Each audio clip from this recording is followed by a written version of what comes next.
Olá, aluna e aluno, começamos agora a segunda teleaula de História da América. Hoje com o título mais extenso. Vamos lá para a tela? Então, Colonização e Independência nas Américas Espanhola e Inglesa. Meu nome é Fabiane Muzardo, eu sou doutora em História pela Universidade Federal do Paraná.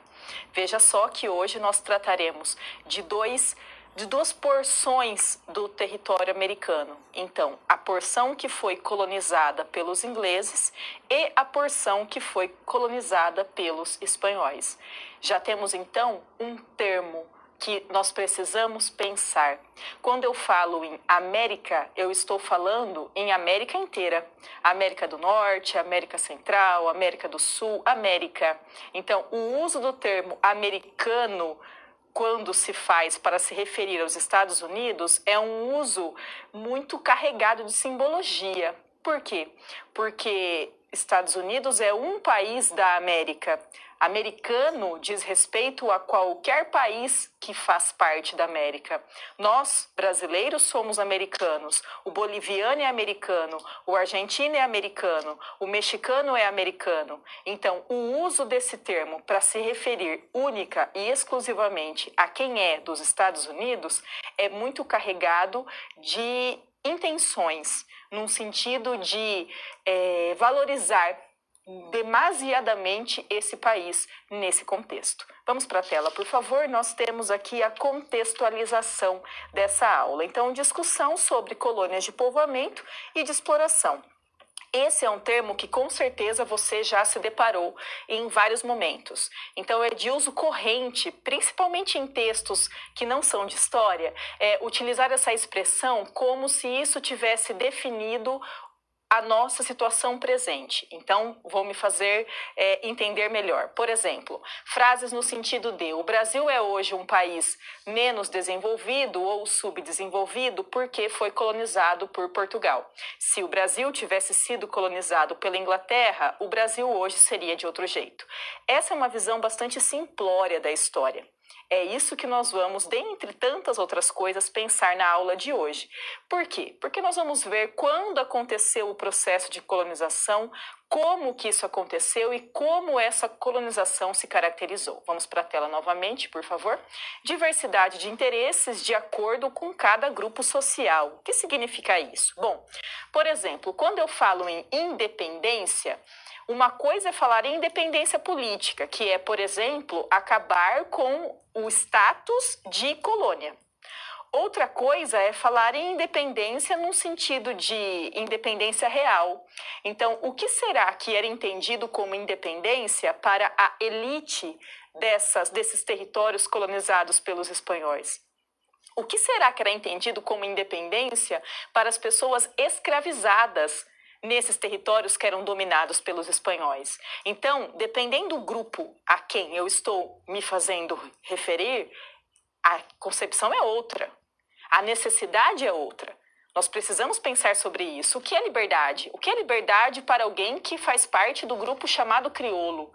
O que é liberdade para uma pessoa livre e pobre num contexto de América colonial? O que é liberdade para um escravizado no contexto de América colonial? Então, varia muito o sentido de acordo com o grupo a quem eu estou me referindo. Vamos para a tela novamente. Elites locais e a disputa pelo poder, que tem total ligação com o ponto de cima, e também o questionamento sobre o termo revolução. Por que isso? Porque quando falarmos principalmente sobre a questão da independência dos Estados Unidos da América, é comum se utilizar a expressão Revolução Americana, Revolução nos Estados Unidos e coisas assim. Mas, claro que essa não é uma visão única desse acontecimento. Por quê? Porque a forma de pensar sobre esse processo de independência que veio a se tornar os Estados Unidos da América como um processo marcado mais por continuidades do que por, de fato, rupturas. Perceba então que nessa aula nós falaremos sobre bastante coisa. Nós pensaremos em focos diferentes, ora mais para as colônias inglesas, ora mais para as colônias espanholas, pensando em conceitos, pensando também em algumas singularidades desses processos. Fechamos esse bloco.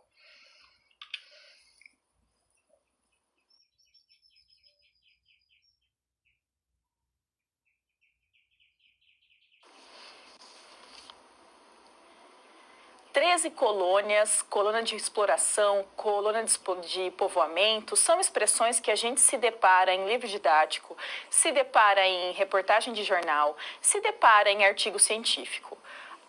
Tá tudo bem esse uso. Acontece que nós não podemos utilizar isso como se essa expressão conseguisse dar conta de toda a complexidade que caracteriza esse processo de colonização aqui no continente americano. Eu posso me valer, tudo bem, desse conceito, desde que eu entenda o que ele significa e desde que eu perceba essa complexidade. Vamos para a tela, então? Vamos ver aqui. Reforma protestante e formação das colônias inglesas.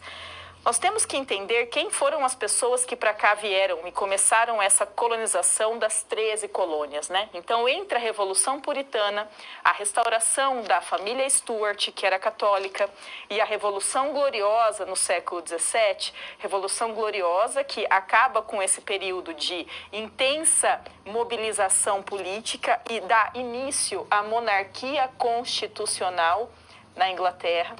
A Inglaterra passou por uma série de conflitos e perseguições religiosas. As pessoas que saíram da Inglaterra e vieram e foram até os Estados Unidos, o que hoje se chama Estados Unidos, não eram quaisquer pessoas. Eram pessoas que estavam fugindo de perseguições religiosas. Eram pessoas que estavam buscando um novo lugar no intuito de ter uma vida melhor, economicamente falando, de qualidade de vida falando. Perceba então que aqueles que foram os primeiros colonos dessa porção territorial que se chamou 13 colônias, não eram pessoas abastadas, não eram os nobres ingleses, não eram as pessoas que tinham benefícios sociais ou uma situação privilegiada em solo inglês. Eram justamente aqueles que estavam sofrendo algum tipo de situação, fosse uma privação econômica, fosse uma privação religiosa, fosse as duas coisas. Eu trouxe uma imagem, vamos para a tela então? Veja só, aqui é uma tela que representa fiéis puritanos indo para a igreja. Já é fácil, né, a gente identificar a questão que é de extrema importância para esse início de colonização dessas 13 colônias, que é justamente a importância religiosa. A perseguição religiosa que ocorria em solo inglês é marcante nesse processo de colonização das 13 colônias. Essas pessoas que em 1799 passaram a ser chamadas de peregrinos, que é uma expressão que é de uso corrente em filmes, por exemplo, que retratam essa época, que tem essa temática, né? Nós temos aqui também, como observar nessa imagem, a presença maciça de armas. Então, veja, são roupas bastante sérias, né? Esse ambiente, que é o ambiente marcado ali pelo frio, essas pessoas estão longe de terem uma boa condição financeira, muito pelo contrário, os primeiros colonos que foram para as 13 colônias tinham uma situação econômica bastante precária, e a presença ali de armas, que é recorrente na imagem como um todo. O que nós temos, então, inicialmente, é que quebrar essa concepção de que as pessoas que saíram da Inglaterra e foram para as 13 colônias tinham o objetivo de povoar esse território, porque tinham o objetivo de povoar? Tinham também, mas principalmente estavam tentando sair da situação na qual elas estavam inseridas em solo inglês.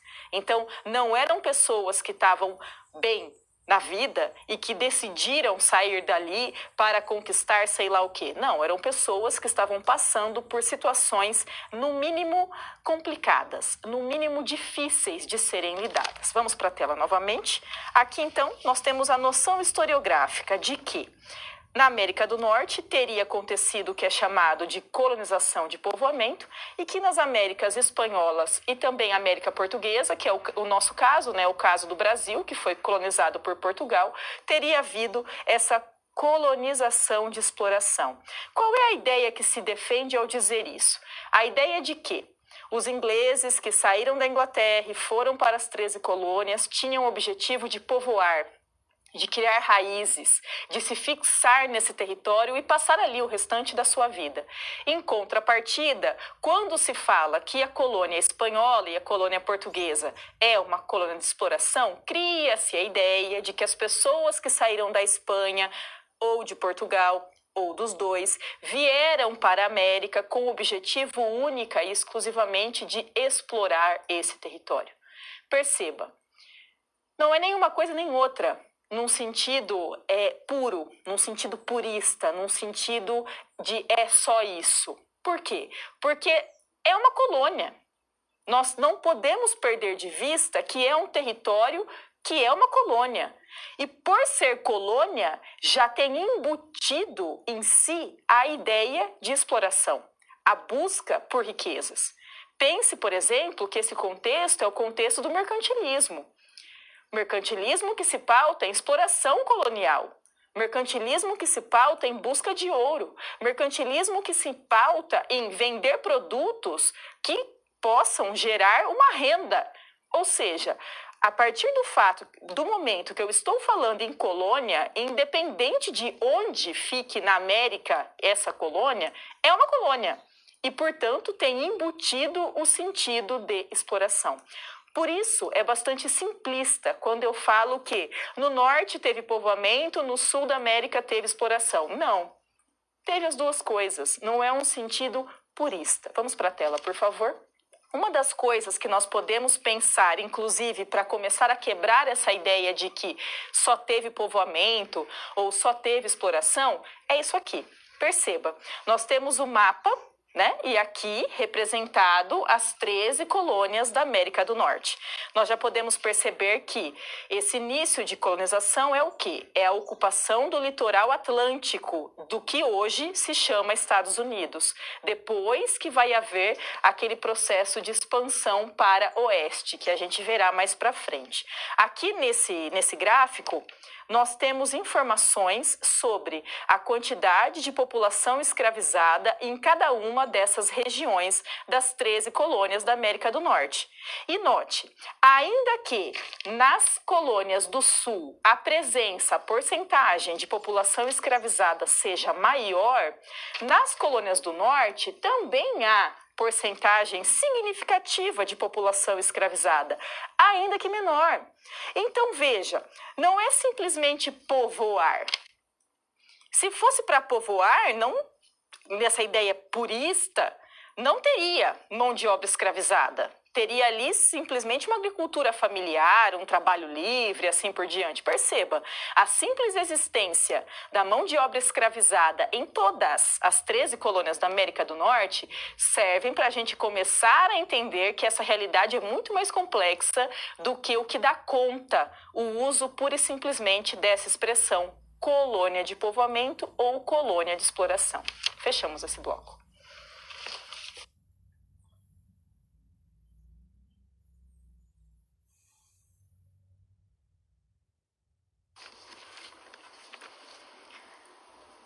Desconstruir um conceito significa nós refletirmos sobre ele e pensar até onde ele dá conta mesmo de uma dada realidade e onde estão os seus pontos falhos, o que ele não dá conta.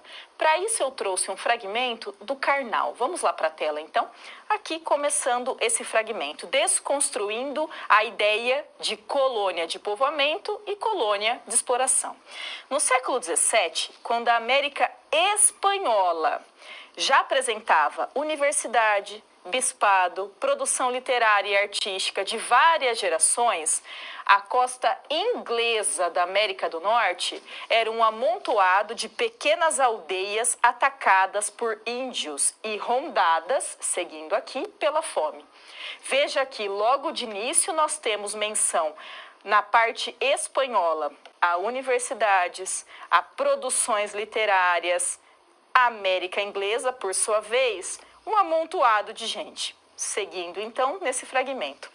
Decorridos 100 anos do início da colonização, caso comparássemos as duas Américas, constataríamos que a ibérica Ibérica, por ser a América povoada ali, colonizada pela Espanha e também por Portugal. Tornou-se muito mais urbana e possuía mais comércio, maior população e produções artísticas e culturais mais desenvolvidas, entre aspas, porque é difícil a gente julgar isso mesmo, que a inglesa. Seguindo. Nesse fato vai residir a maior facilidade dos colonos norte-americanos em proclamarem a sua independência. A falta de um efetivo projeto colonial aproximou os Estados Unidos de sua independência. As 13 colônias nascem sem a tutela direta do Estado. Por ter sido fraca, a colonização inglesa deu origem à primeira independência vitoriosa na América. Fragmento, então, do Leandro Carnal. Pense comigo um pouquinho. O Carnal vai pontuar que a porção da América colonizada por espanhóis e por portugueses tinha universidade, tinha produção artística, tinha bispados, ou seja, tinha uma organização ligada à instituição religiosa, enquanto a América inglesa não tinha isso. O que ele está querendo com essa provocação? Desconstruir essa ideia de que hoje, século XXI, um país é mais ou menos desenvolvido por conta de ter sido colonizado por um ou outro país. Nessa visão muito simplista, muito linear da história, há pessoas que defendem o seguinte: países, territórios que foram colonizados pela Inglaterra são hoje países mais desenvolvidos. Em contrapartida, territórios que foram lá atrás colonizados pelos ibéricos, ou seja, por Portugal ou Espanha, são hoje países menos desenvolvidos. O que o Carnal traz com esse fragmento é o seguinte: naquela época em que esse processo teve início e esse processo se desenrolou, Portugal e Espanha eram absurdamente mais desenvolvidos do que a Inglaterra. Desse modo, se fosse para ter uma ordem cronológica desse processo todo, era para hoje os territórios que outrora foram colonizados pela Espanha ou por Portugal serem muito mais desenvolvidos do que aqueles colonizados por qualquer outro país. Porque lá no século XV e XVI, são esses dois as principais potências do mundo. Lembre-se, por exemplo, que quando se tem o início da formação dos estados modernos, dos estados nacionais, são justamente esses dois que se formam primeiro, Portugal e Espanha. São justamente esses dois que têm as primeiras navegações ligadas ao processo de expansão ultramarina. São esses dois que criam tratados, por exemplo, o Tratado de Tordesilhas. Ou seja, eu não posso criar uma linha reta dizendo, olha, porque esse território A foi colonizado pelo país B, ele é assim hoje em dia. Não, porque a história não é reta. Não é uma linha que você segue de modo cronológico, linear, como se A, obviamente, levasse a B, que levasse a C e assim por diante. Então, nós precisamos entender que esse processo, tanto de colonização como independência, como hoje, é um processo muito mais complexo do que uma linha que eu posso criar e que vai definir tudo que existe ali. Vamos para a tela novamente. Seguindo aqui, nós temos, então, esse uso. Mas veja, uma vez que eu questiono esses termos, eu posso utilizar. Né? É um conceito, eu posso utilizar desde que eu saiba o que ele significa e desde que eu problematize esses conceitos. As colônias do Sul, então, né, tinham o regime de plantation. Plantation, para você se lembrar, é aquele processo que é marcado pelo quê? O latifúndio, a monocultura, o uso da mão de obra escravizada, a produção de um artigo, porque é monocultura, que visa exportação. Tem mais características. Vamos lá para a tela, por favor. Então, plantation, que criava uma demanda por mão de obra escravizada. Errei aqui quando fui elaborar essa aula. Produtos manufaturados e alimentos. Veja, por que as colônias do Sul têm essas características de modo mais acentuado? Porque nós estamos falando de uma porção dos territórios das 13 colônias da América do Norte que tem uma característica climática geográfica, de solo, de temperatura, que adaptou-se melhor a determinadas produções que eram de interesse para o mercado europeu naquele contexto. Vamos para a tela novamente. Agora, quando nós falamos em colônias centrais do norte, nós temos de modo mais marcante o abastecimento do mercado interno e também um comércio ali com a região do Caribe. Em relação a isso, forma-se inclusive o que é chamado comércio triangular.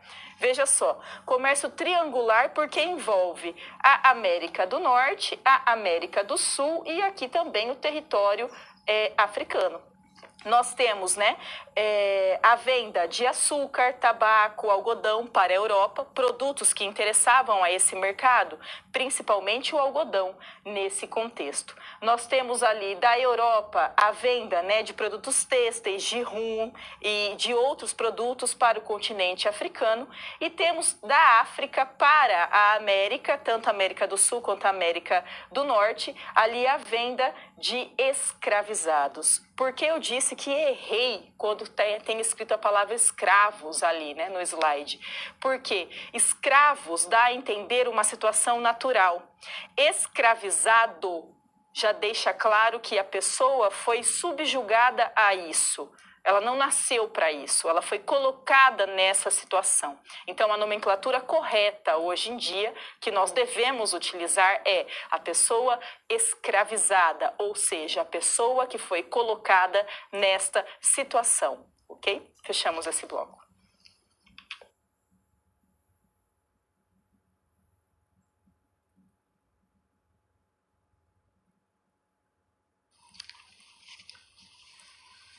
O Leandro Carnal, no fragmento, afirma que havia uma colonização fraca por parte dos ingleses.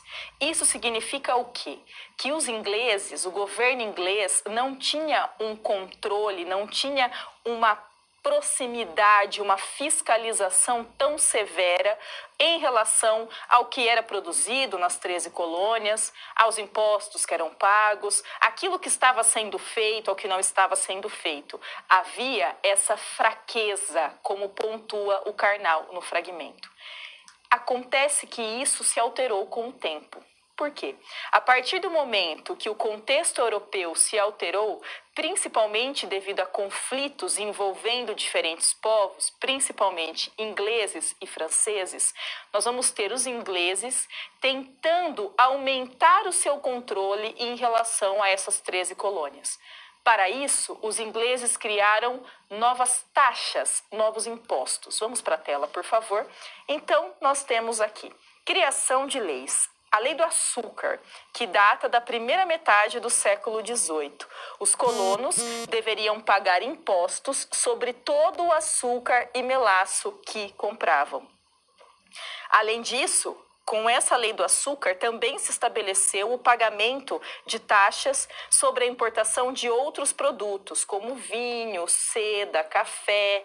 A lei do selo, ali da segunda metade do século XVIII, obrigava os colonos a selarem com estampilhas especiais qualquer correspondência que eles fossem emitir, compradas do governo inglês. Nós temos outras leis também, por exemplo, a lei do chá, que é bastante conhecida, que data de 1773, que estabelecia o monopólio da comercialização do chá para a Companhia das Índias Ocidentais.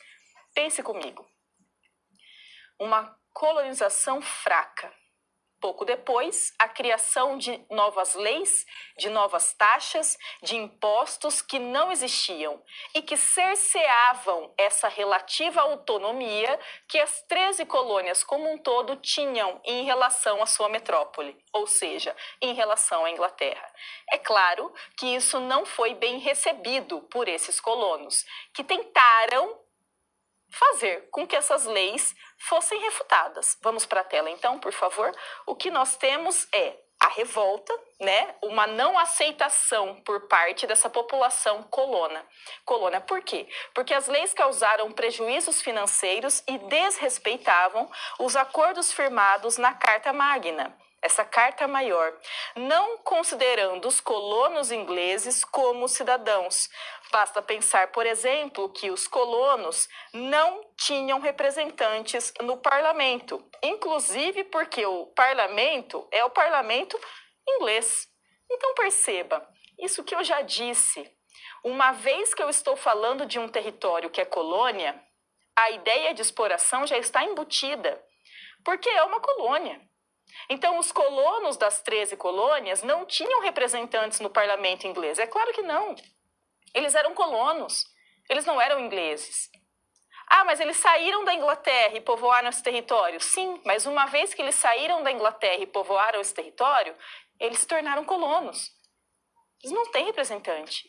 As leis visavam criar novos modos, novas maneiras de a Inglaterra se beneficiar da existência dessas 13 colônias. Prejudicava a situação dos colonos, sim, e eles seguiam sendo colonos. Isso fez com que eles tentassem reagir de modo mais concreto. Vamos para a tela, então. O que ocorreu foi uma reação de fato, uma reação concreta, quando os colonos atacaram navios ingleses e lançaram todo o carregamento de chá ao mar no porto de Boston. E isso é bem simbólico, né? Pense só, o chá que era monopolizado a partir de então pela Companhia das Índias Ocidentais. Eles vão e jogam esse carregamento inteiro de chá na água. Joga tudo, estraga tudo. E para além disso, esses colonos que fizeram esse pegar e jogar na água todo o carregamento de chá estavam vestidos de indígenas. Veja a simbologia disso. As 13 colônias da América do Norte se restringiam a uma porção do território que hoje compõe os Estados Unidos, justamente a porção leste, o litoral ali atlântico, onde nem havia mais indígenas, porque eles tinham sido mortos mesmo, tinham sido dizimados, ou os que tinham sobrado tinham ido mais para o oeste. Mas os colonos que reagem a esse aumento do controle dos ingleses em relação aos colonos se fantasiam de indígenas e atacam as embarcações. Vamos para a tela, por favor. O que acontece é que a Inglaterra inicia uma série de políticas ainda mais restritivas. Por exemplo, sobre essa questão do chá no porto de Boston, a Inglaterra determinou que esse porto ficaria controlado pela coroa até que todo o prejuízo fosse pago. Isso é visto daí pelos colonos como um aumento desse controle, como um aumento da severidade dessa colonização. E eles chamam esse processo de leis intoleráveis. Intoleráveis é uma coisa que não dá. É uma coisa que você não aceita. É uma coisa que você vai agir contra para que ela deixe de existir. Com isso, nós começamos a ter o início da articulação desses colonos para tentar uma ruptura em relação à metrópole inglesa. Vamos para a tela, por favor. O que nós temos, então, qual é o contexto? O contexto era de efervescência do movimento iluminista. Pense, o movimento iluminista data do século XVIII. Essas leis criadas ali, a lei do chá, a lei do açúcar, datam também do século XVIII. O iluminismo, dentre tantas coisas, defendia o direito à propriedade, defendia também a liberdade comercial. Por que eu destaquei esses dois pontos do movimento iluminista? Porque era justamente essas duas questões que interessavam principalmente a esses colonos. Perceba, quando eu falo em independência e penso em propriedade privada e penso em liberdade comercial, eu estou falando de uma independência que é muito voltada para um determinado grupo dos colonos. Por quê? Para o escravizado, que diferença que ia fazer liberdade de comércio?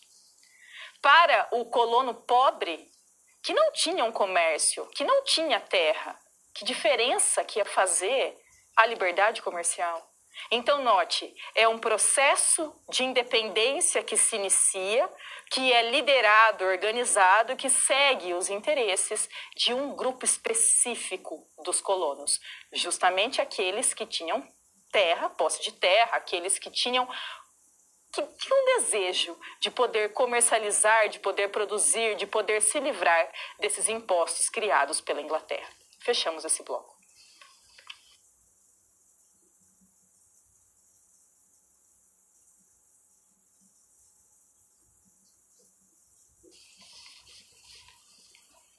Aspectos culturais e de identidade. Vamos então ver a nossa SP. Vamos para a tela. Apresentando a SP. Sutilute tem presente em sua memória as várias histórias contadas por sua mãe sobre a vida de seus ancestrais, passadas de geração a geração.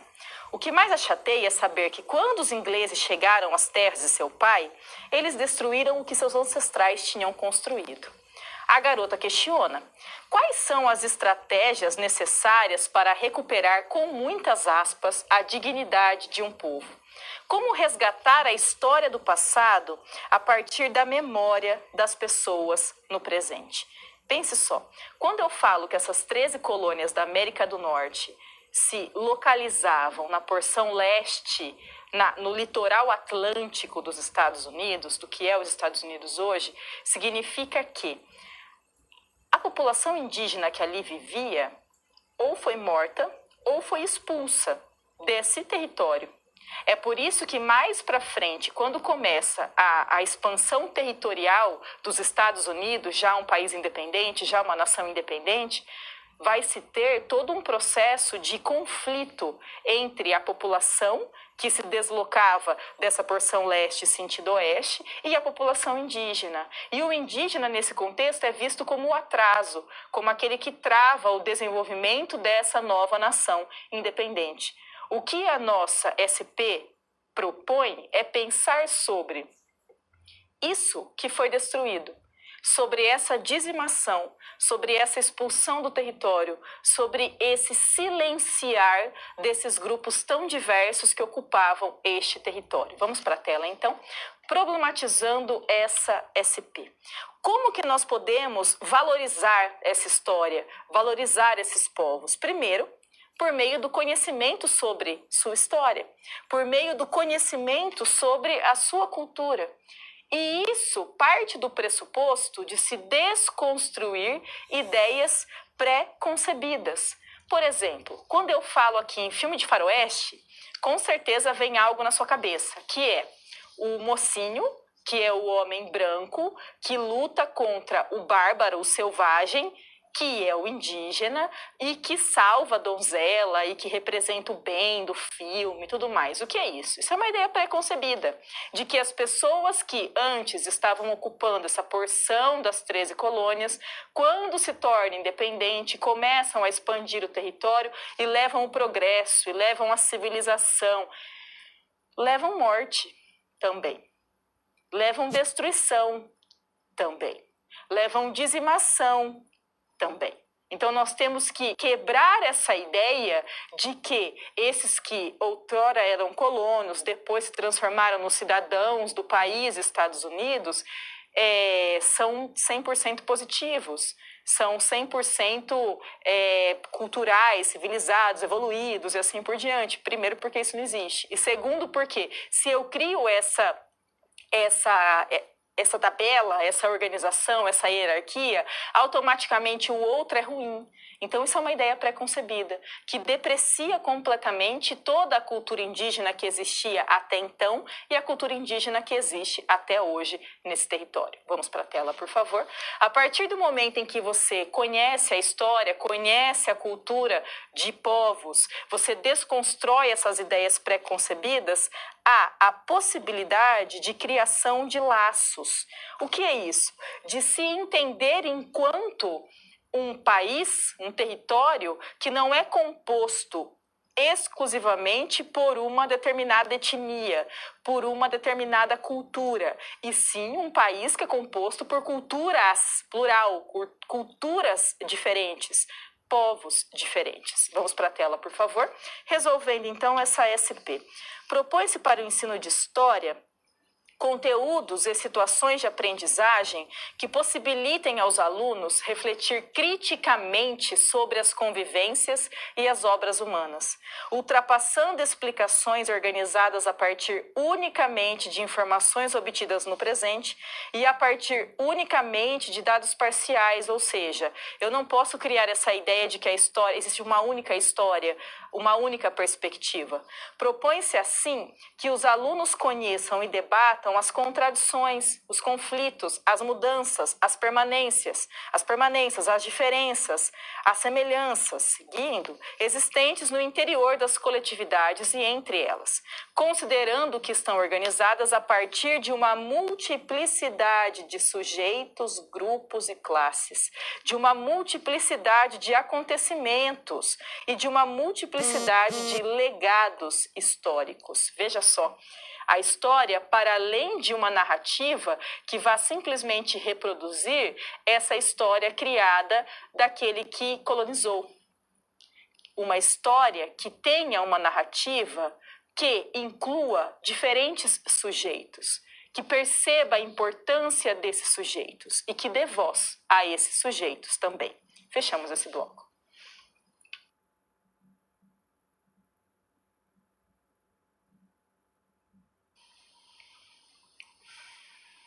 Vamos para a tela ver então a nossa interação. Como podemos relacionar o iluminismo e os acontecimentos que marcaram a história americana? Perceba que quando eu falo americana, eu estou fazendo referência ao continente americano. Pense um pouquinho sobre isso.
quando eu falo sobre as 13 colônias da América do Norte, eu tenho que pensar a relação com o iluminismo pautado em esse movimento defendia, por exemplo, a propriedade privada, defendia a liberdade comercial. São aspectos que esses colonos das 13 colônias da América do Norte vão se valer para organizar esse movimento que resultou no processo de independência. Contudo, nós temos que pensar que é uma visão específica de independência, porque, por exemplo, não foi acompanhada da abolição da escravidão. Ou seja, os Estados Unidos se tornaram uma nação, mas a escravidão não foi abolida. Então, se defende uma liberdade, mas é uma liberdade muito mais voltada para o aspecto econômico do que para o aspecto social. Fechamos esse bloco.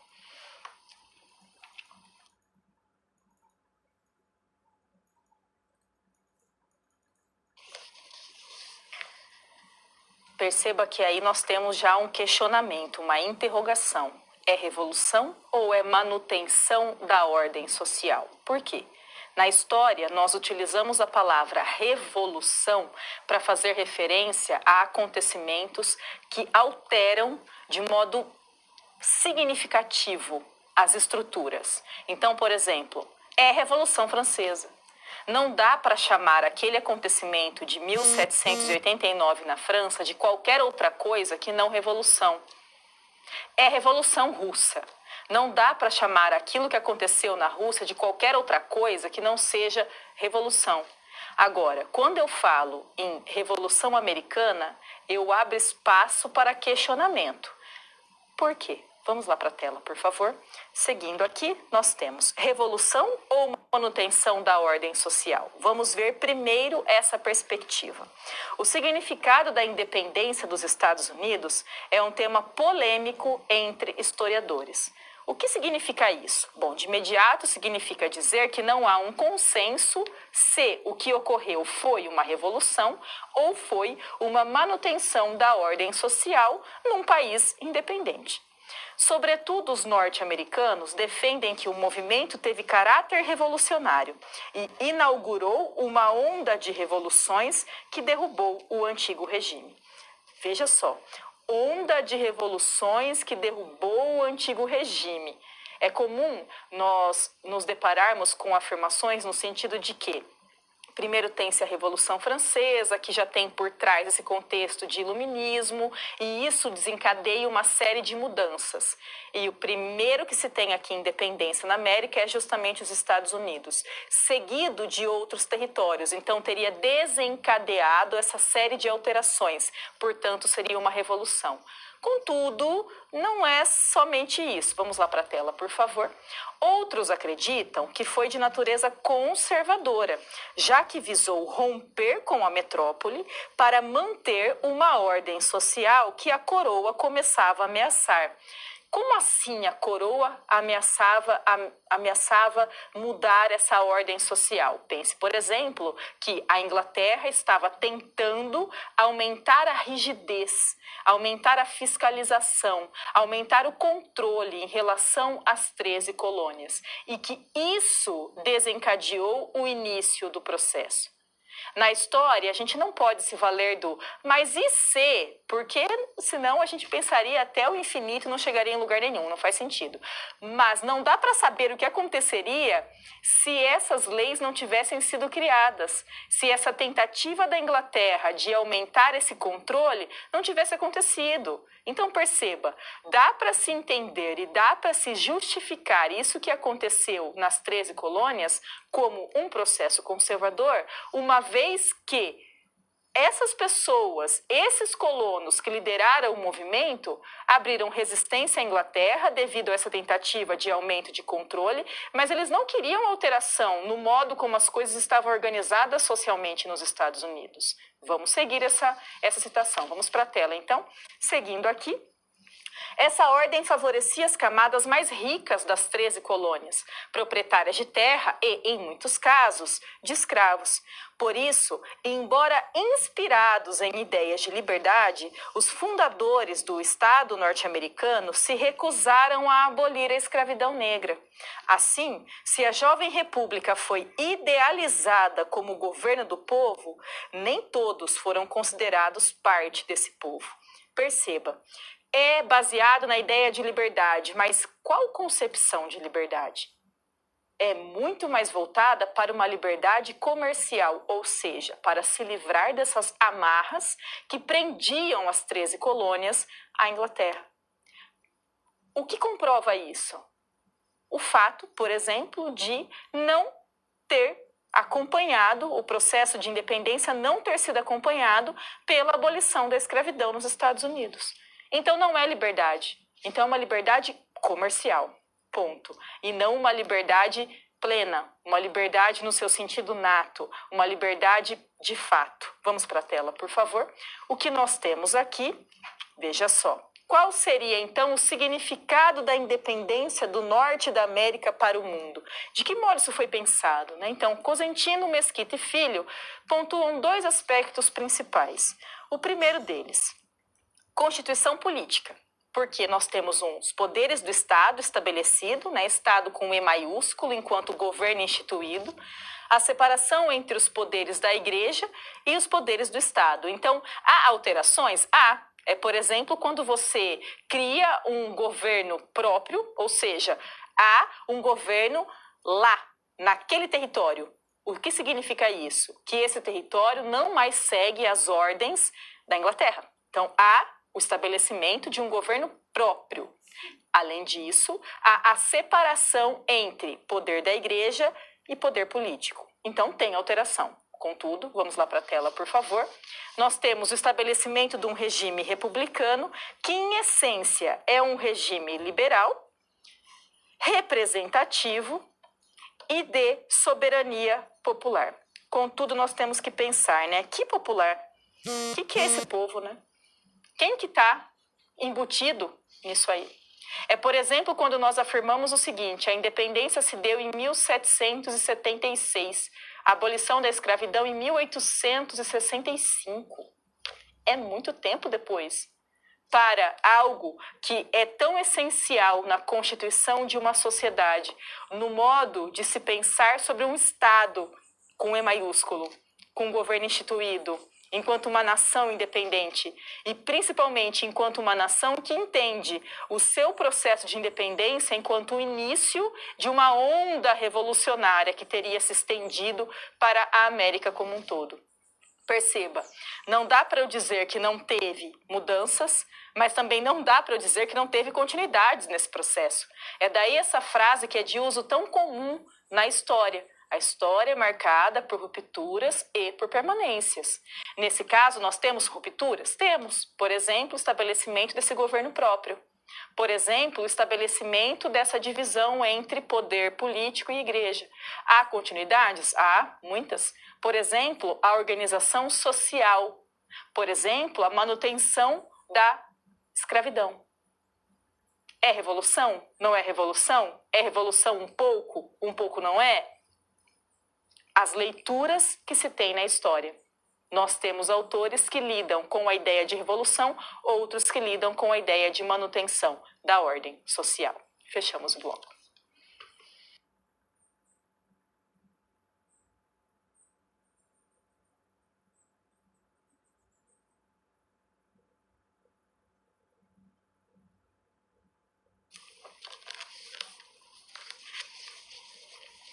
A América Latina é uma expressão que a gente vê em livro didático, artigo científico, jornal, rede social, América Latina ou só latinos, as suas variantes, né? Latinidade e assim por diante. Quando será que esse conceito foi criado? Por que será que foi criado? Por que será que ele é de uso tão comum hoje em dia? Será que ele significa a mesma coisa, independente de quem esteja falando? Vamos lá para a tela, por favor. Então, nós temos aqui a América Latina. Não é uma denominação imposta. e sim um nome cunhado e adotado conscientemente por eles mesmos e a partir de suas próprias reivindicações. A partir daí, foi se construindo uma identidade latino-americana, em oposição aos anglo-americanos dos Estados Unidos. Não se pode negar que tal denominação, no presente, é hegemônica, sendo adotada internacionalmente por historiadores, cientistas sociais e pela imprensa em geral. Quando foi criado? Esse conceito data do século XIX e ele é repleto de disputas políticas e ideológicas. Eu tenho que pensar que essa questão política e ideológica ela é gritante, porque, por exemplo, quando Trump saiu candidato à presidência nos Estados Unidos, ele disse discursos altamente preconceituosos em relação a nós, aos latinos. Então, quando alguém como Trump, principalmente ocupando um cargo que ocupou, profere discursos como esse, o significado do termo latino é um. Diferente de quando eu vou ler a expressão latino em um artigo científico que está se referindo aos países latino-americanos, aspectos culturais dos países latino-americanos. Então, perceba, tem um caráter, tem um sentido ideológico bastante grande, bastante profundo esse termo. É importante também nós pensarmos que, como bem pontua ali a Pellegrino, não foi um conceito que foi trazido e imposto para que a gente engolisse pronto. Não, é um conceito que foi criado por e de uso por vontade, por desejo. E isso não ignora, não esvazia o sentido de que, dependendo onde você vê esse termo, quem proferiu esse termo, há leituras diferenciadas. Vamos para a tela, por favor.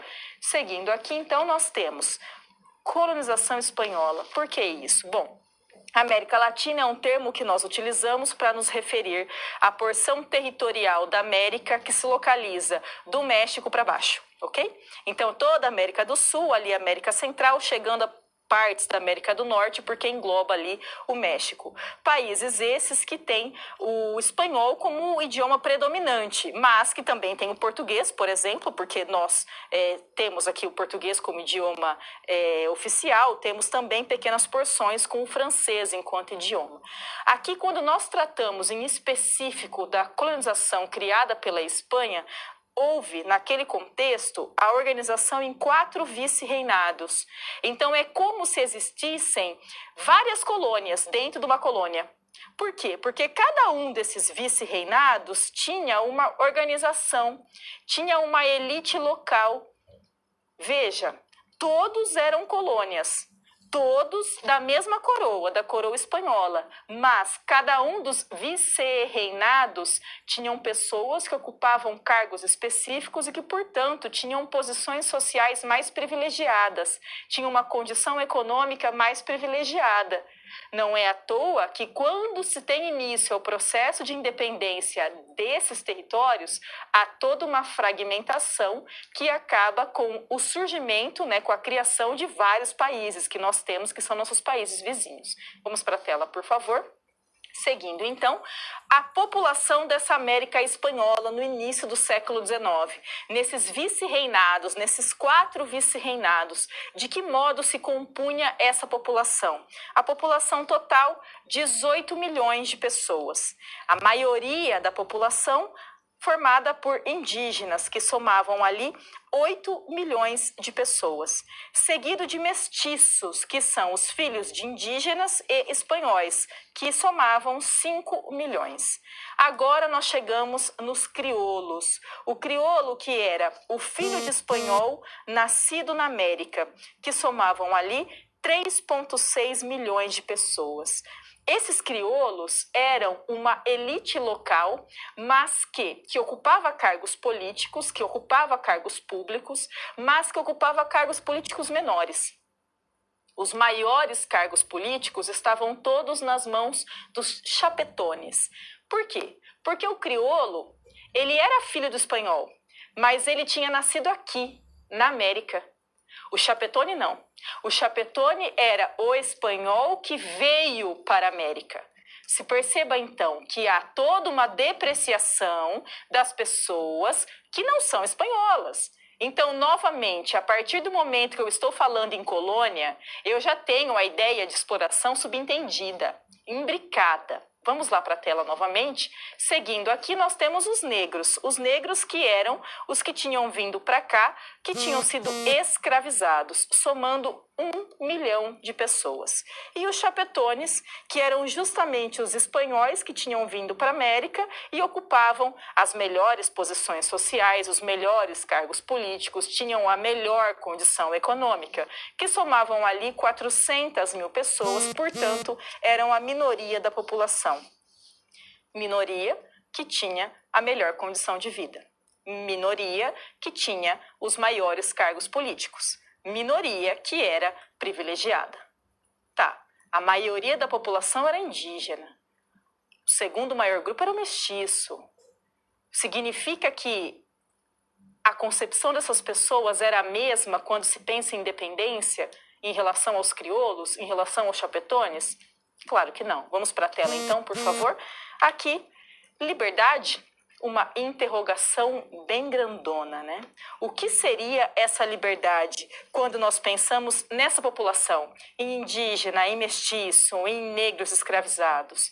Para os escravos, a liberdade se traduzia pelo rompimento das cadeias que os ligavam aos seus senhores, ou seja, era deixar de ser escravo. Para mestiços e indígenas, indicava a possibilidade de abolição das discriminações dessas castas. Para os liberais, a liberdade significava o fim dos laços com a metrópole, ou seja, ele queria poder comercializar sem ter a metrópole no pé dele. Além disso, os despossuídos queriam terra, enquanto os proprietários, os comerciantes, desejavam liberdade para produzir e comerciar. Toda vez que você for trabalhar em sala de aula, toda vez que você for ler um texto e se deparar com a palavra liberdade, pare e pense. Liberdade, eu tenho uma ideia de liberdade, ok, mas liberdade para quem? Se eu penso liberdade em relação ao grupo escravizado, é uma concepção específica de liberdade. Se eu penso em liberdade em relação aos donos de terra, é outra concepção bem diferente de liberdade. Fechamos esse bloco.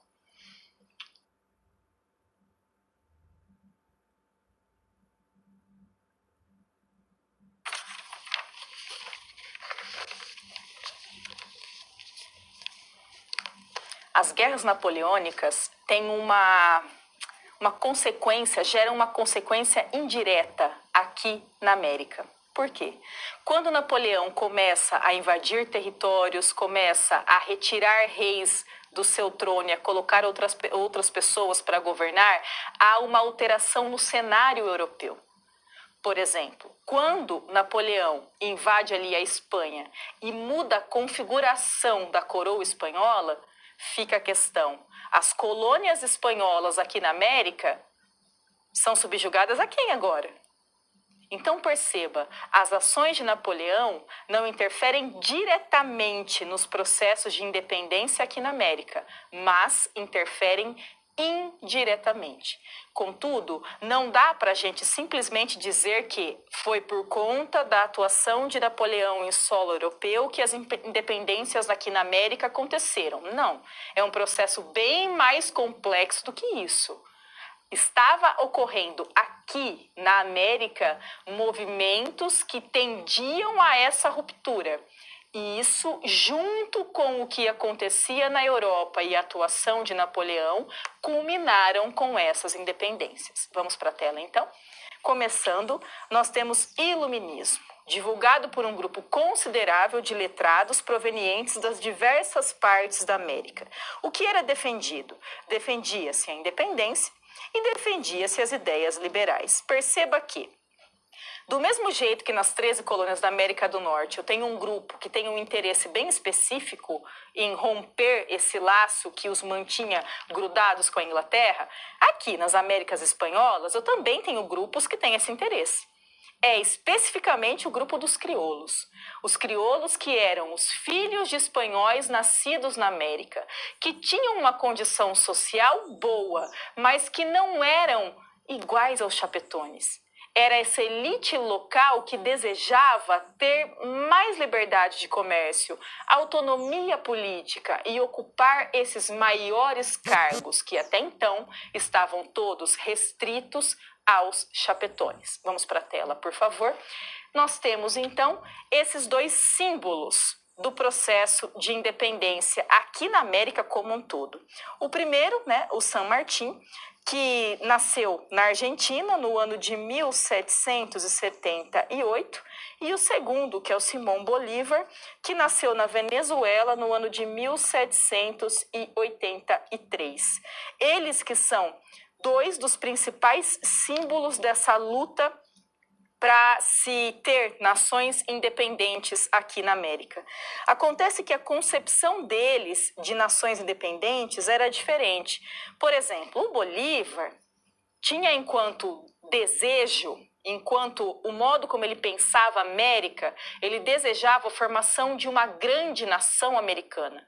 Ou seja, ele desejava que esses territórios, que até então eram colônias, se tornassem independentes e formassem uma única nação imensa, extremamente poderosa, rica. Acontece que, nós já vimos isso, Quando eu falo em colônia espanhola, havia, por exemplo, 4 vice-reinados. Havia uma elite local em cada um desses vice-reinados. Já dá para começar a entender os obstáculos que esse desejo do Bolívar tinha para acontecer. As dificuldades que existiam para que a formação dessa grande nação americana se concretizasse. Vamos para a tela, então. Nós temos por que o sonho de Bolívar não se concretizou? Havia inúmeros centros administrativos autônomos. No fundo, era como se houvesse muitas colônias espanholas, uma do lado da outra. Portanto, não foi uma simples coincidência o fato desses centros coloniais terem se tornado as novas capitais de países independentes. Seguindo a citação, outro motivo importante para a divisão política da América Espanhola foram as rivalidades entre os líderes crioulos. Eles não admitiam se submeter a um poder central. Preferiam manter o seu domínio no próprio país. Veja só, eu tenho elites locais que se recusam a abrir mão da sua fatia do poder. Se formasse essa América imensa, esse país livre, independente, imenso, absurdamente rico, não teria espaço para toda essa elite local ter cargos políticos, por exemplo. Não teria como, não caberia todo mundo. Precisaria existir uma reorganização. De novo, é revolução ou é manutenção da ordem social? Do mesmo jeito que nós temos que pensar sobre as 13 colônias da América do Norte, se o processo que gerou o país independente, Estados Unidos, foi uma revolução ou foi uma manutenção da ordem social, nós também precisamos pensar isso no que diz respeito às colônias espanholas. No que diz respeito ao nosso país também, quando nos tornamos independentes de Portugal. Então, muda, porque se criam nações livres, ok? Mas a ordem social, os grupos sociais, os benefícios, os privilégios permanecem muito parecidos, para não dizer iguais, ao que existia na época da colonização. Vamos para a tela, por favor. Aqui nós temos o caso do Haiti. Por que destacar o Haiti? Por quê? É a segunda região a conseguir sua independência. Somente perde para os Estados Unidos. Estados Unidos que se tornam independentes em 1776, o Japão, olha eu, gente, o Haiti se torna independente em 1804. Então é a segunda nação a se tornar independente aqui em contexto americano. E segundo e principal, é o Estado Nacional com população de maioria negra e ex-escrava. Para além disso, para além de ser maioria, Foi um processo que culminou na independência, que foi organizado e liderado por ex-escravos e por escravos. Desse modo, a revolução no Haiti é revolução mesmo, com R maiúsculo. Por quê? Porque foi um movimento social e racial.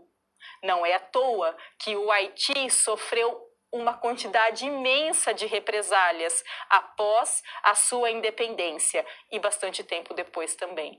Porque o Haiti representava, simbolizava, de fato, uma revolução, uma mudança nas estruturas desse território, uma organização social outra, que não se viu em nenhum outro território aqui da América, mas nem de perto. Foi um processo bastante diferenciado. Fechamos esse bloco.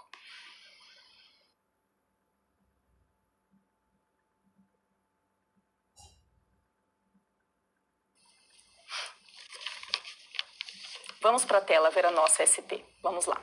Apresentando a SP. Um membro da tribo iroquesa foi brutalmente espancado nas ruas de Nova York pela polícia. Uma onda de protestos se iniciou. Nas manifestações, vários cartazes com trechos da Declaração de Independência dos Estados Unidos foram mostrados e iniciou-se um estudo para analisar o que seria independência e o que isso implicaria na vida do cidadão. Quando eu falo assim, daí os países se tornaram independentes, cria-se de imediato, pelo menos a princípio, a ideia de que a vida melhorou, né? Então, porque é independente, então não se tem mais uma metrópole, não se tem mais essa taxação excessiva criada pela metrópole, então cria-se a ideia de que a vida melhorou. Contudo, não é tão simples assim. Por quê? Porque, como nós vimos, os processos de independência aqui em solo americano, com exceção do Haiti, foram muito mais marcados por continuidades do que por rupturas. Quando eu falo em específico da situação de minorias sociais, por exemplo, a população indígena, por exemplo, a população afrodescendente, naquele contexto escravizada ou ex-escravos, eu tenho uma situação que é ainda mais complicada, que é ainda mais difícil de se entender enquanto um benefício se tornar independente. Nesse sentido, vamos lá para a tela, por favor, problematizando essa SP. Aqui eu trouxe um trecho da Declaração dos Estados Unidos de independência, né, que data ali, como já falei, de 1776. Vamos ver isso então. Todos os homens são criados iguais. Não é.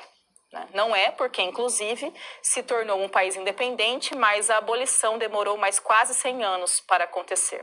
Dotados pelo Criador de certos direitos inalienáveis. Não é também, porque, por exemplo, não se tem liberdade. Que entre eles estão a vida, a liberdade, veja só, né? Não é? E a procura da felicidade. Isso aqui é um fato curioso da Constituição dos Estados Unidos, dessa Carta de Independência dos Estados Unidos. Por quê? Porque se coloca essa busca pela liberdade.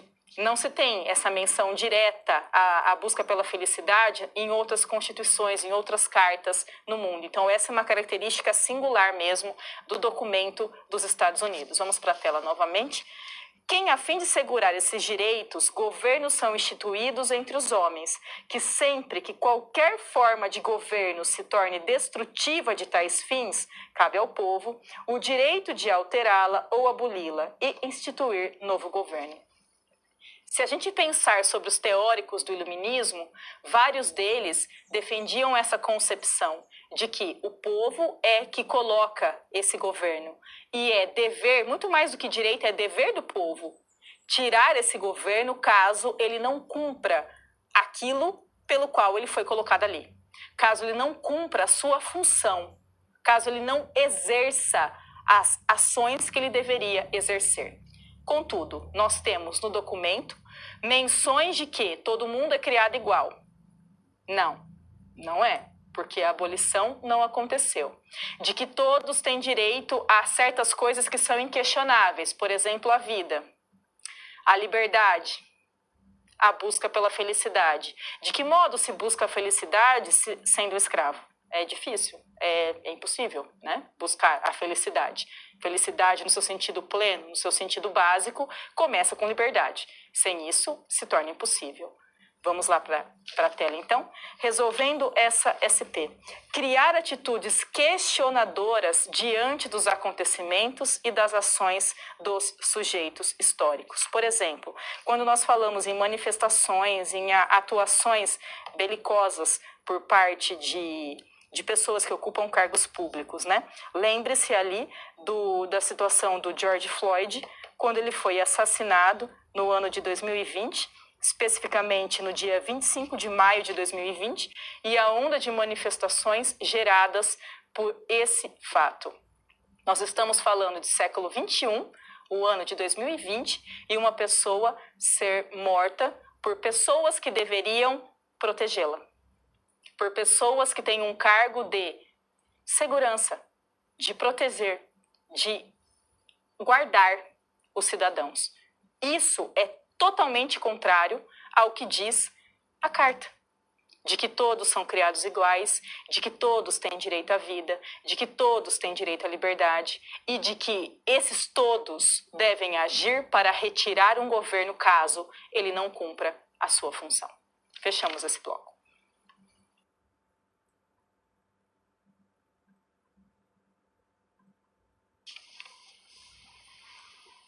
Tempo presente é característica principal dessa nossa interação. Vamos lá para a tela, por favor. De que modo podemos problematizar acontecimentos da história da América, como a colonização e a independência, partindo de acontecimentos atuais? Pense um pouquinho sobre isso.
Uma informação.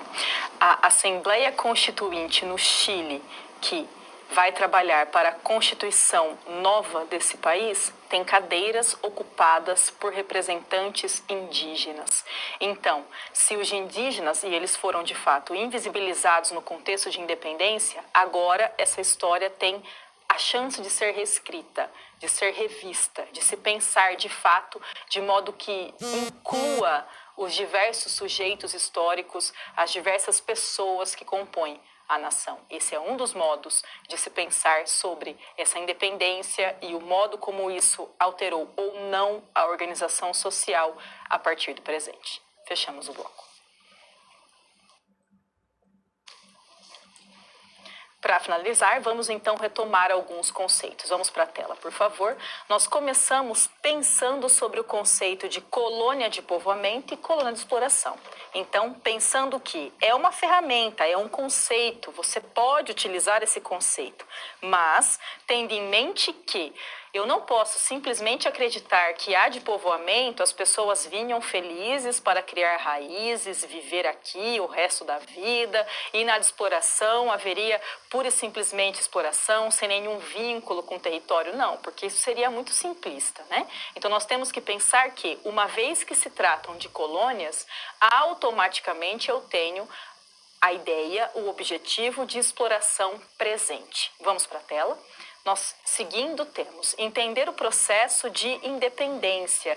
Então, pensar essa independência enquanto ruptura ou enquanto permanência. Como nós vimos, há casos em que há rupturas, por exemplo, nas 13 colônias da América do Norte, quando você tem o estabelecimento de um governo próprio, que é separado da igreja, um governo federalista e assim por diante. Mas também uma série de continuidades, por exemplo, essa manutenção da ordem social, por exemplo, a continuidade do uso da exploração da mão de obra escravizada. A mesma coisa quando pensamos em América Espanhola. Há mudanças? Há, mas aquela elite local da época de colônia segue sendo a elite, agora num país independente. Vamos para a tela, por favor.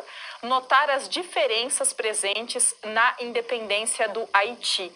Haiti que tem uma dupla revolução. Essa expressão, inclusive, é usada em textos acadêmicos que se referem a este processo de independência do Haiti. Por quê? Porque ela é organizada por escravizados e por ex-escravizados. Portanto, a revolução no Haiti é ao mesmo tempo social e racial. É daí este nome, dupla revolução. E observar também a presença de ideias iluministas na história americana. Lembrando que, quando eu falo em americano, americana, eu estou me referindo à América inteira.